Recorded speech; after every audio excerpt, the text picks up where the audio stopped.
Presented by Attica Equipment Limited and Porcelato Engineering, partners in club car performance.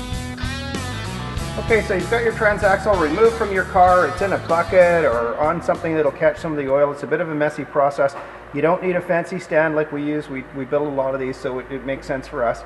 But you've got your selector lever removed, your governor brackets off, cables, brackets, everything's removed. You're going to remove the hardware on this top cover, and there's a tendency to try and pry this off with a screwdriver or something. Resist that temptation. Just grab a dead blow hammer or soft hammer, tap this housing all the way around to encourage the 3-bond product to release its grip on this cover.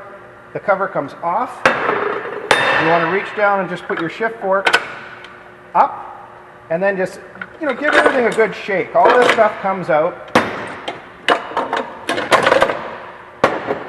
Don't worry about being too hard on it. As long as you're not hitting anything with a hammer, that's pretty much the case stripped at this point. And you're going to want to remove the shift fork. That comes out easily enough. Now, we've already removed the spring pin, but there's a little pin in here that holds this lever on, and you just knock it out with a pin punch. Once that comes off, you're able to remove this shaft. And you're going to want to do that because we replace a seal up in here. In the last shot where we showed you the gear cluster coming out, the case was previously disassembled, so there's a number of components that are missing, but we just wanted to kind of go over them right now. One of the things that we removed from the case to aid in the cleaning process is the governor mechanism. Also, there's a shaft here and a seal that needs to be dealt with for the governor. So you would use the same pin punch that you removed the shift fork lever spring pin with. You'd use that as well to knock the governor mechanism out of the case. Now, on the outside of the case, normally you'll see the end of that governor shaft poking through. You just knock it out, and then this whole mechanism drops out. Don't forget when installing it that it does take a little tiny thrust washer here. But in many of the high-performance engines, we're removing this governor, or high-performance cars with our high-performance engines, we're removing the governor mechanism, and we just tap and plug this with a small pipe plug, and then we're also cutting off the little foot here that contacts this governor mechanism inside the case. We just cut it off and then leave this in the case as a dummy, so it holds some of your levers for your throttle, but it doesn't do anything anymore. It just goes for a ride in the case, and then you don't have any road speed reference, and there's no point in having a high-performance car if it's being limited by the road speed governor. So that's a little introduction to the governor. Okay, so now we're looking at a high-speed gear set. You can tell that the main gear, the drive gear, is much larger in diameter, and this idler, this new idler, is much bigger. So what we're doing is we're changing the output speed drive ratio, or the gear ratio, from 12 to 1 to 8 to 1 in this case. So what we're going to want to do is just remove these bolts. We're going to replace this gear with this one. And in this particular case, we're going to reuse this gear and the bearings because they're in good shape, as well as a little keyway here. Then we're going to transfer those onto the new gear that's provided with the high-speed gear set, and we're going to use the press to do that. So we're just going to get started, and we'll have a couple of different shots here. We're going to take you around the workbench and over to the press to show you how we remove this.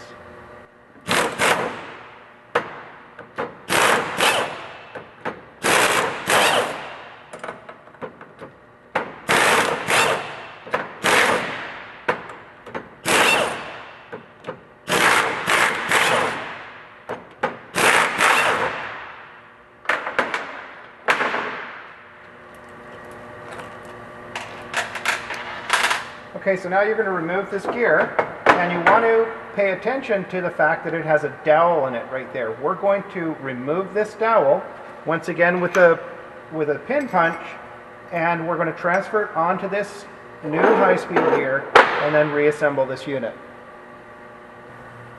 Red Loctite on these bolts.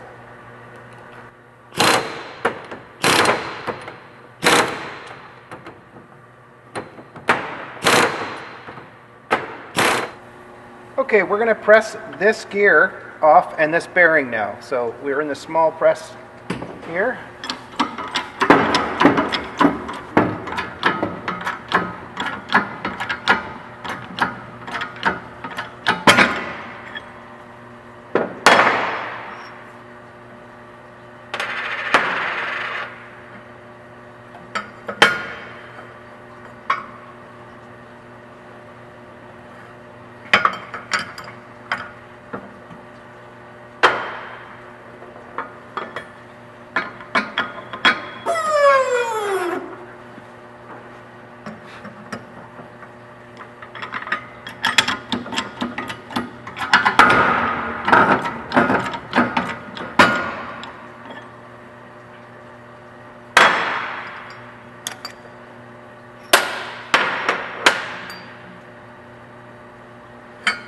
We reuse this keyway here.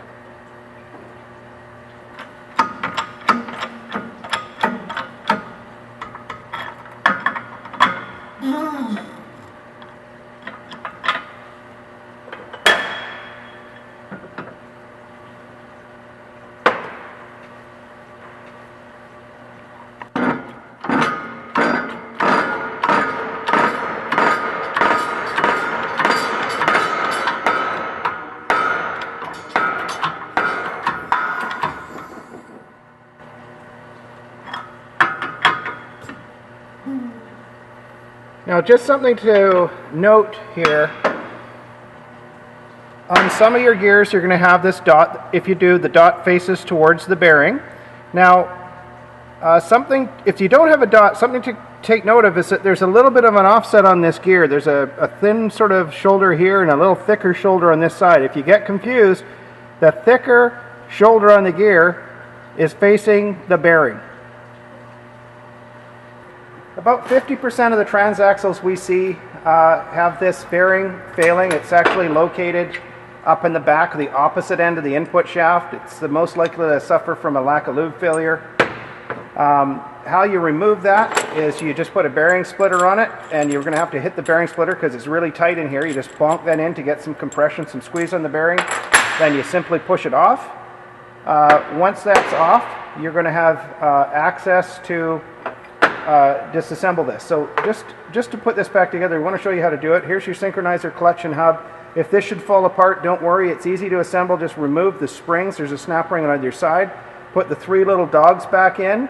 They're going to be held in position by the ring here, the shift dog, and then you're going to actually go ahead and just put in the snap rings, and it's super simple. If you're suffering trying to put that back together, just be patient. It's really easy. So the next thing we put on is a thrust washer. We're going to have a thrust washer on either side of this synchronizer hub assembly. The small cage bearing goes in first, then a larger one. The bearings that goes in the front towards the input shaft are identical. There's no size difference. The gear that goes on the rear is actually a bigger gear in diameter. So here's your synchronizer ring. That goes on.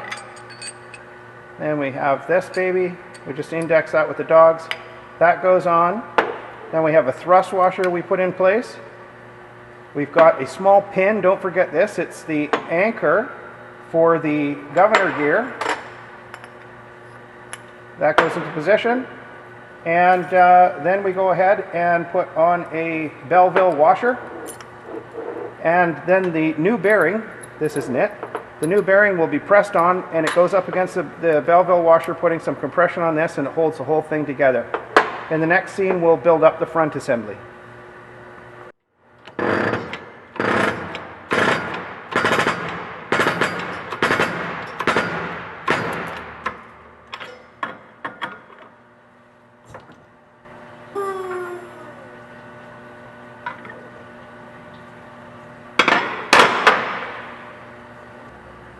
Okay, we just finished pressing that bearing in. Now we're going to build up the other side.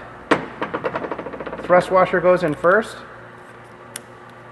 The two bearings, which are identical as compared to the rear where we had one thin one.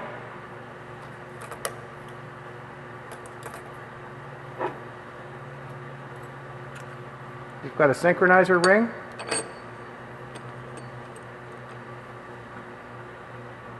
The gear.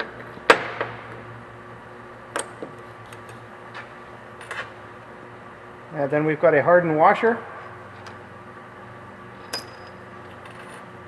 a Belleville washer, and a bearing to install. We'll move to the press now.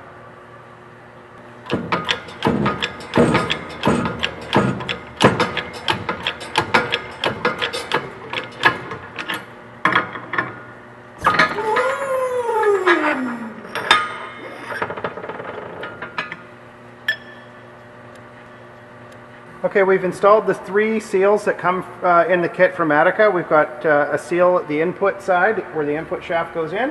And we've got a selector shaft seal as well as a governor shaft seal installed. Now just a reminder, as we build these transaxles up, this one had a little bit of impact damage. It had a crack here. Don't forget that we TIG weld these cases up. If you've got something that needs repair, don't worry about it. We can usually fix it up. If not, we've got good use casings in stock. But in the next shot, we're going to install the governor. If you do decide to remove the governor assembly from the case, as we do here, we Loctite them in afterwards just to make sure that they are held fast in the case, but it's just a quality control issue for us. You can't just simply heat the case up, which is suggested, and bonk this thing back in. When this governor assembly is together, this little guy rides on top of this pin, and you can't hit this. It's very thin, you'll just crush it. So what you need to do is basically have this governor assembly disassembled to install this. Now what we do, as mentioned, is we heat the case and we just bonk this thing in. We have a little radius cut in there. We just bonk this back into the case until it is flush. The back of this is flush with the outside of the case. Now to do that, you'll need to remove your governor mechanism. This little governor, plastic governor gear has a small detent in it which grabs this shaft. So you don't have to disassemble any of this stuff as we have here, just to show you. All you need to do is just get a little heel bar underneath this and pull up evenly on this plastic gear, and it will pop off, leaving this in the case. So you could actually leave this in, just tape it up if you're glass beading. We remove it, as I mentioned, to ensure they're in there held fast. But to remove this assembly, this governor gear assembly, just pull up and out, and it will detent off of this post. So with the governor gear installed, we then lube up the selector shaft. We've got the new seal in there as mentioned earlier. This just gets pushed back into the case, and then what we're going to do is install the lever with a small roll pin. So in the next shot you'll see us installing that. Now just so you know, these are opposites. You've got your lever pointing this direction and the keyway in the selector shaft going the other direction. We also put a little tiny dab of red Loctite on this. It's not necessary. If you don't have red Loctite for there, not to worry, but just a little extra measure of security.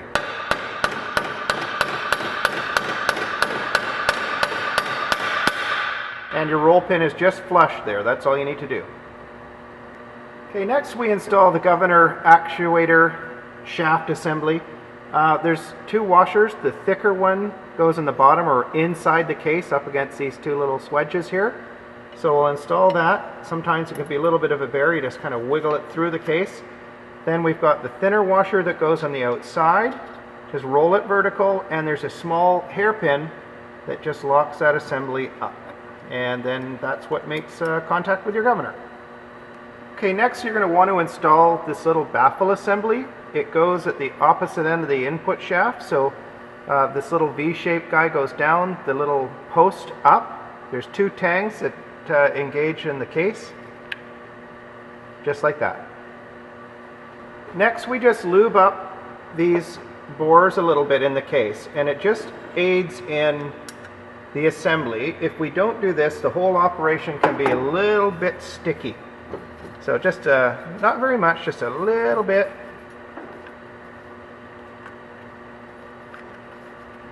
And now we'll get ready to install our gear clusters. So next we install the shift fork as well as the input shaft assembly. Now this can go in upside down, and you'll notice right now the orientation between this center line and this little receiver for the fork lever is wrong, so it's just pointing the case. So we want this basically at 90 degrees. So the shift fork will go in like that into its bore, so this is all at 90. So we'll pull that back out for a moment.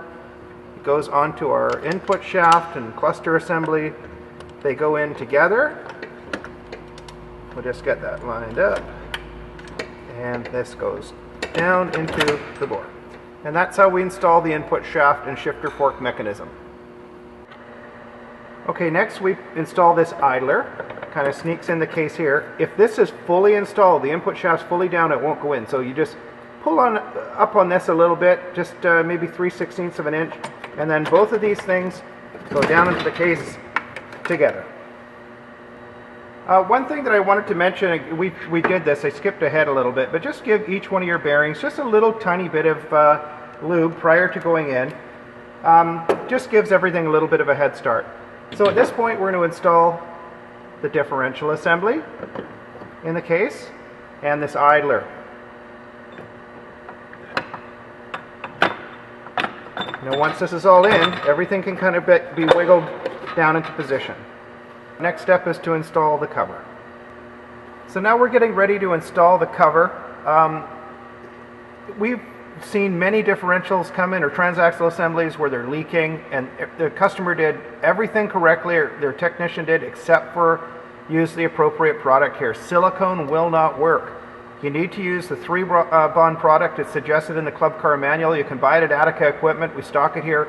You can use the 1184, 26, 3-bond 1104. Any of these products are what you need to use on this parting line. So we'll just get ready to prepare the part for that installation.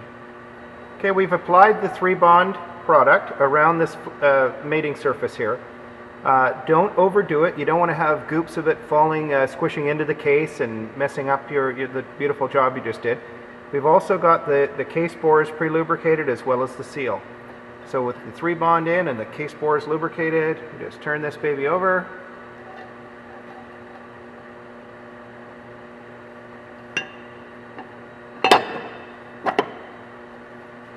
Use a dead blow hammer to encourage this in.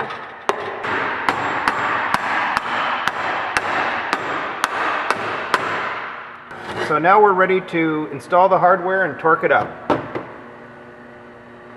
Okay, with your cover in place, you'll want to torque up the hardware. We torque these up to 17 pounds-feet. Just finished that for you. Just a reminder, as you're aware, when you remove this, there's a number of brackets, etc. on here. We're not going to reinstall the governor cable and differential lever brackets, etc. We suggest you take a digital photo when you remove this, just to help aid in installation, but feel free to call us if you have any questions about this rebuild or any of the other products we offer for Club Car. You can get me at Attica Equipment at the 604-941-9608 number, 604-941-9608, or phone me at Porcelato Engineering after 4:30 through 8 or weekends, 604-526-7964. Attica Equipment and Porcelato Engineering, we're partners in Club Car Performance and look forward to helping you. Thanks.